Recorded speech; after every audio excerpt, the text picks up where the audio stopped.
বাংলাদেশের রাজনীতি আজকে যে টালমাটাল, সেই টালমাটাল অবস্থায় বেগম খালেদা জিয়ার মতো একজন সাবেক প্রধানমন্ত্রীর জীবন মৃত্যুর সন্ধিক্ষণ। কেউ বলছেন উনি নেই, কেউ বলছেন উনি আছেন, কেউ বলছেন ভেন্টিলেশনে আছেন।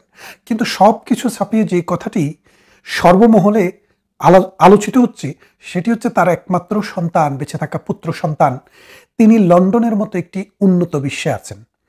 মায়ের দুরবস্থায় জীবন মৃত্যুর এই সন্ধিক্ষণে তার সন্তান কেন তার পাশে নেই? এখন এই বিষয়টি আপনাদেরকে আমি আলোচনা করতে চাই যে আসলে বাংলাদেশের একজন নাগরিক যদি ব্রিটেনে কোনো রাজনৈতিক আশ্রয় প্রার্থনা করে, তাহলে এতদিন পর তার স্ট্যাটাসটা এখানে কি থাকা যেতে পারে এবং তারেক রহমানের স্ট্যাটাসটা এখানে কি আছে, তিনি কেন দেশে যাচ্ছেন না বা যেতে পারছেন না বা যেতে চাচ্ছেন না, এই বিষয়গুলো নিয়েই কিন্তু কথাটা মূলত হচ্ছে। আপনি দেখেন তারেক রহমান 2006 বা 7 সালে সম্ভবত 7 এদেশে আসেন। আসার পর তিনি এদেশে রাজনৈতিক আশ্রয় প্রার্থনা করেন। রাজনৈতিক আশ্রয় হচ্ছে ব্রিটেনের একটা আইনগত বিষয়। 1951 সালে একটা কনভেনশন হয়েছিল যেটাকে বলে রিফিউজি কনভেনশন। কেউ রাজনৈতিক মত পার্থক্যের কারণে, কারো ধর্মীয় পরিচয়ের কারণে, কারো বিশেষ কোনো মত প্রকাশের কারণে, অথবা সেক্সুয়াল ওরিয়েন্টেশনের কারণে, অথবা কোনো ক্ষুদ্র নৃগোষ্ঠী জাতিগোষ্ঠী হওয়ার কারণে রাষ্ট্র কর্তৃক অথবা সমাজের শক্তিশালী কোনো গ্রুপ কর্তৃক যদি তারা জীবনের আশঙ্কা বোধ করেন নিজের দেশে, এবং সেই কারণে যদি তিনি ইউনাইটেড কিংডমে কোনো রাজনৈতিক আশ্রয় প্রার্থনা করেন, সেই প্রার্থনা করলে সরকার তার প্রার্থনাটি মঞ্জুর করতে পারে অথবা রিফিউজ করতে পারে। তো তারেক রহমানের ক্ষেত্রে সেটি মঞ্জুর করা হয়েছে। তো মঞ্জুর করা হলে সাধারণত যদি কারো অ্যাসাইলাম অর্থাৎ রাজনৈতিক আশ্রয় প্রার্থী অর্থাৎ আশ্রয় প্রার্থনা যদি মঞ্জুর করা হয়, তাহলে তাকে 5 বছরের জন্য একটি ভিসা দেওয়া হয়। এই ভিসাটির স্ট্যাটাস হলো ইউনাইটেড কিংডমে একজন ব্রিটিশ নাগরিক যেই রকমের সুযোগ সুবিধা গ্রহণ করতে পারে, যেই রকমের স্ট্যাটাস পায়, ঠিক ওই রকমের স্ট্যাটাসে একজন আশ্রয়প্রার্থী পেয়ে থাকেন। তারপরে এই 5 বছরের জন্য তাকে যে ভিসাটি দেওয়া হয়, সেই ভিসাটির জন্য কোনো টাকাও দিতে হয় না। এই ভিসার 5 বছর মেয়াদে শুধু তিনি পান না, তার যদি 18 বছরের নিচে কোনো সন্তানাদি থাকে অথবা স্ত্রী পুত্র থাকে, তাদেরকেও নিয়ে আসতে পারেন। এখানে থাকলেও তারা অ্যাপ্লিকেশন করতে পারে, আর যদি দেশের বাইরে থাকে তারাও বিনা পয়সায় এসে জয়েন করতে পারে। যদিও সাম্প্রতিক এই আইনটি পরিবর্তিত হয়ে এখন ফ্যামিলি আনতে একটু অন্য ধরনের আইন ফলো করতে হয়, আপাতত ফ্যামিলির কথা বাদ দেন। তো তারেক সাহেব যখন 2008 সালে রাজনৈতিক আশ্রয় পান, তখন থেকে নিয়ম হচ্ছে 5 বছর আপনাকে রাজনৈতিক আশ্রয় প্রার্থনা করার পরে 5 বছরের জন্য ভিসাটা দেওয়া হয়। এই 5 বছরের ভিতরে আপনি একটি অ্যাপ্লিকেশন করে একটি ট্রাভেল কার্ড পেতে পারেন। এটাকে বলে travel card, travel document, British travel document as a refugee. ওই ট্রাভেল ডকুমেন্টটার ভ্যালু হচ্ছে আপনি পৃথিবীর যত দেশে ব্রিটিশরা যেতে পারে আপনিও পারবেন। কিছু কিছু দেশ ভিসা নিয়ে যেতে হয়, আর বাকি অনেক দেশ আছে ভিসা ছাড়াও যাওয়া যায়। এই ট্রাভেল ডকুমেন্টে একটি কথা স্পষ্টভাবে লেখা থাকে, এই 5 বছরের মধ্যে, অর্থাৎ যে 5 বছরের জন্য আপনাকে ভিসা দেওয়া হয়েছে, এই 5 বছরে আপনি পৃথিবীর সব দেশে যেতে পারলেও যেই দেশে আপনার বিপদ বলে আপনি রাজনৈতিক আশ্রয় পেয়েছেন অর্থাৎ নিজের দেশ, সেই দেশে যেতে পারবেন না। 5 বছর পর আপনি চাইলে ইনডিফিনিট লিভ টু রিমেইনের অ্যাপ্লিকেশন করতে পারেন, অর্থাৎ আপনাকে সারা জীবনের জন্য ভিসা দিয়ে দেবে। এই ইনডিফিনিট লিভ টু রিমেইন পাওয়ার 1 বছরের মধ্যে আপনি চাইলে এই দেশের ব্রিটিশ পাসপোর্টের জন্য অ্যাপ্লিকেশন করতে পারবেন। সেই ব্রিটিশ পাসপোর্ট যদি আপনাকে দিয়ে দেয়, তাহলে তো আপনি নিজের দেশেও যেতে পারবেন, অন্য দেশেও যেতে পারবেন অ্যাজ এ ব্রিটিশ। তখন আর আপনি ওই দেশের নাগরিকের মতো কোনো সমস্যায় নেই, কারণ আপনি তখন ব্রিটিশ সিটিজেন।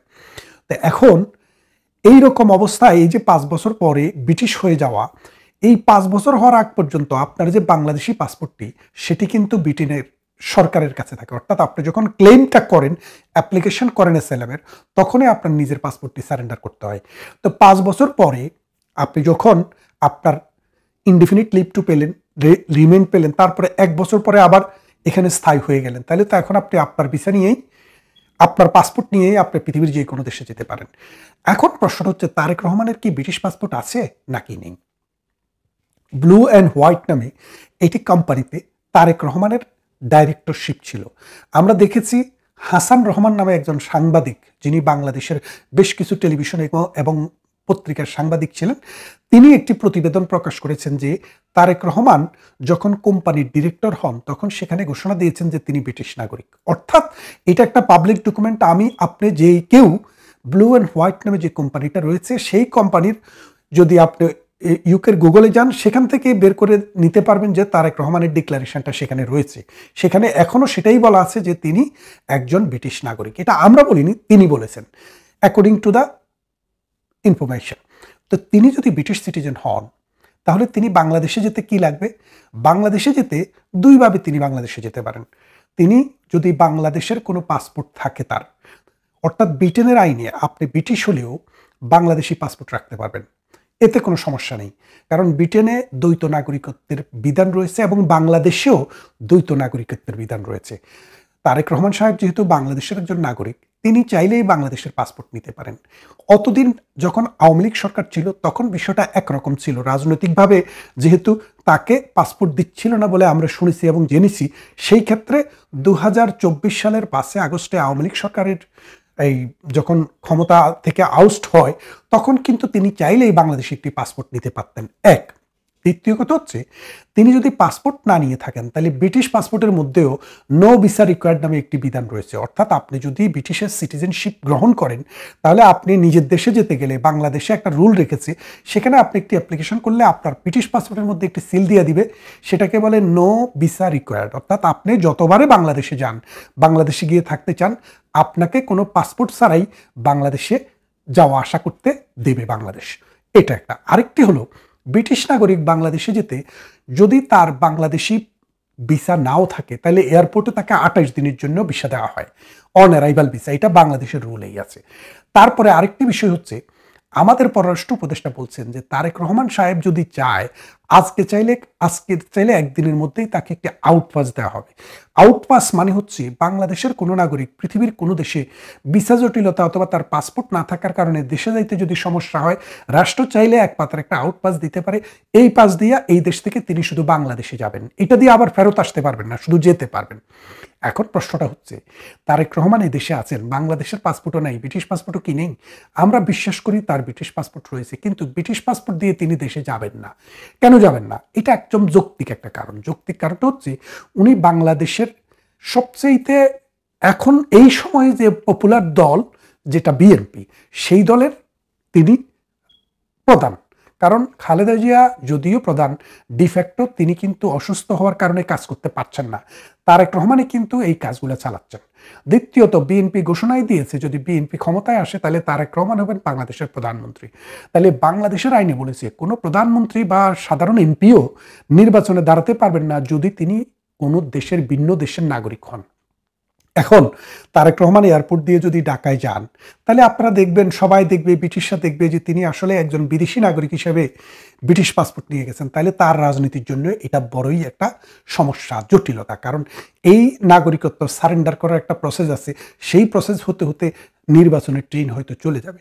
সুতরাং সেটাও তার জন্য সম্ভব না প্র্যাকটিক্যালি। তাইলে এখন আমার প্রশ্নটা হচ্ছে তিনি যে বাংলাদেশের একটি পাসপোর্ট নিতে পারেন, আপনারা জানেন বাংলাদেশের যে পাসপোর্ট, এই পাসপোর্টটি কিন্তু তৈরি অবস্থায় থাকে, শুধু একটি পাতা চেঞ্জ করা হয়। অর্থাৎ যে পাতাটি তার ব্যক্তিগত বিষয়গুলো থাকবে সেই জায়গাটি শুধু এখানে অ্যাড করা হয়। একটি পাসপোর্ট করতে 7 দিন, 8 দিন, 10 দিন, 1 মাস সময় লাগে। কেন লাগে? কারণ এটা ভেরিফিকেশন করতে হয়, পুলিশ ক্লিয়ারেন্স সার্টিফিকেট লাগে, নানান জটিলতা আছে। কিন্তু তারেক রহমানের জন্য কি পুলিশ ভেরিফিকেশন লাগবে? তারে কি বাংলাদেশের পুলিশরা চিনে না? সরকার কি চিনে না? তাকে তো বললেই হলো। তার মানে উনি এখন গিয়ে যদি আজকে যদি ফিঙ্গারপ্রিন্ট এবং ছবি তুলে আসেন, আগামীকাল সকালবেলা কিন্তু তিনি পাসপোর্ট নিয়ে বাংলাদেশে যেতে পারেন। তো সেটা কি তিনি করবেন? সেটা করতে গেলে আরেকটি ইস্যু আছে যে তিনি যদি আবার এদেশে ফিরে আসতে চান, সেই ক্ষেত্রে তার ব্রিটিশ পাসপোর্টটি সারেন্ডার করে রিনাউন্সিয়েশন বলে এটা করে তাকে কিন্তু একটি indefinite leave to remain sticker বা ইনডিফিনিট লিভ টু রিমেইনের আবেদন করে সেটা তাকে নিতে হবে। এখন তিনি একজন বড় রাজনীতিবিদ, তার রাজনৈতিক উপদেষ্টা আছে, আইন উপদেষ্টা আছে, তারা কি উপদেশ দিয়েছেন বা কি পরামর্শ দিয়েছেন আমরা জানি না। কিন্তু আমরা যে জিনিসটা বুঝছি, এই মুমূর্ষু অবস্থায় জীবন মৃত্যুর সন্ধিক্ষণে একজন মা যিনি রাষ্ট্রের সর্বোচ্চ সার্ভিস করেছেন, সেই মাকে দেখতে তার সন্তান যেতে পারছে না। এই যে দুঃখ, এই যে কষ্ট, এই যে আহাজারি, এটা কিন্তু আমরা দেখতে পাচ্ছি। এখন এই জায়গাটি immigration, passport, no visa required, তারপরে ট্রাভেল ডকুমেন্ট, অথবা অন্য যে কোনো প্রক্রিয়াকে বাদ দিয়ে আমরা যে জায়গাটিতে যেতে চাই, যে তারেক রহমান সাহেব আওয়ামী লীগ ক্ষমতার থেকে চলে গেল আজকে 16 মাস থেকে 17 মাস, 16 মাস শেষ। এই 16 মাসেও তিনি কেন বাংলাদেশের পাসপোর্ট নিলেন না, বা বাংলাদেশের ট্রাভেল পাস নিলেন না, নৌ ভিসা নিলেন না, এবং বাংলাদেশে যাওয়ার চিন্তা কেন করেননি? সাম্প্রতিক তিনি তার সাইলেন্স ভেঙে তিনি বলেছেন যে তার বাংলাদেশে যাওয়াটা শুধু তার উপরে নির্ভর করে না, আরও কিছু ফ্যাক্টর সেখানে রয়েছে। এই ফ্যাক্টরগুলো কি? অন্য আরেকটি শক্তি রয়েছে, সেটি কি আওয়ামী লীগ? না, আওয়ামী লীগ না, কারণ আওয়ামী লীগ এখন ক্ষমতাতেই নেই, তারাই এখন দেশে নেই। এটা কি তাহলে জামাত? সেটাও আমরা জানি না। এটা কি আমেরিকা, নাকি এটা ইউনূস সরকার, নাকি ভারত সরকার, নাকি বাংলাদেশের আর্মি? আমরা জানি না। কিন্তু একটা জিনিস আমরা বুঝতে চেষ্টা করেছি এবং আমরা অনুসন্ধান করার চেষ্টা করেছি, যে উনার কাছে যে জিনিসটা মনে হচ্ছে সেটা হচ্ছে যে আপনি যদি দেখেন ইউনূস সরকার ক্ষমতায় আসা থেকে আজকে পর্যন্ত যে সময়, এই সময়ের ভিতরে প্রতিদিন বিএনপিকে জনপ্রিয়তা কমের দিকে নিয়ে যাচ্ছে, আর জামাতকে জনপ্রিয়তা উপরের দিকে নিয়ে যাওয়া হচ্ছে। আওয়ামী লীগের কার্যক্রম নিষিদ্ধ করে এবং ছাত্রলীগকে নিষিদ্ধ করে মাঠটা খোলা করে দেওয়া হয়েছে আওয়ামী লীগের জন্য, মানে জামাতের জন্য, এবং জামাত সেখানে চাষবাস করছে। এর ফলে প্রতিদিন বিএনপি জামাতের সাথে তার দূরত্বটা কমে আসছে। সর্বশেষ যে জরিপটি হলো, সেই জরিপে দেখা গেল বিএনপি 19% আর জামাতে ইসলামী 17%, আর জামাতের খালতো ভাই ইসলামী ঐক্যজোট তারা 4%। এখন দুই খালতো ভাই মিলে 17 আর 4 21, আর বিএনপির কিন্তু রইল মাত্র 19। তার মানে হচ্ছে জামাতে ইসলামী আর ঐক্যজোট, এই দুইটা দলের সম্মিলিত ভোট বিএনপির ভোটের চাইতে 1% বেশি।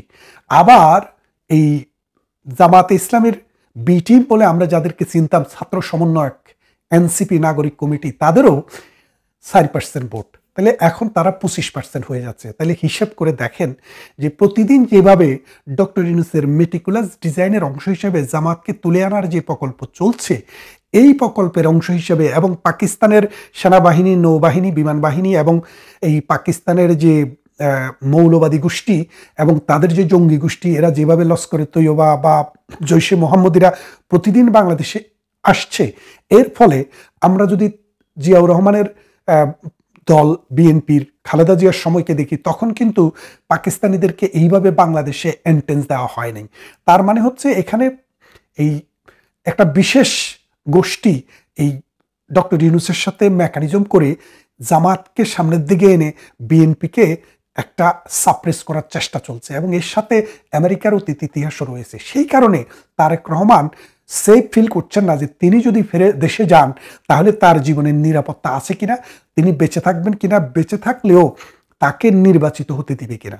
যদি নির্বাচিত হতে না দেয় তাহলে তাকে নানান ধরনের মামলা দিয়ে ওই দলকে, ওই যারা ক্ষমতায় আসবে তাদেরকে সাপোর্ট করতে বাধ্য করা হবে। এইরকম একটা অবস্থা থেকেই আমরা বিশ্বাস করি তারেক রহমান দেশে যেতে পারছেন না। এক, দ্বিতীয়ত আরেকটি বিষয় হচ্ছে, আপনারা যদি খেয়াল করে দেখেন যে আজকের দুনিয়াতে গণতন্ত্রের যে মডেল, এই মডেলে কি বাংলাদেশ আছে?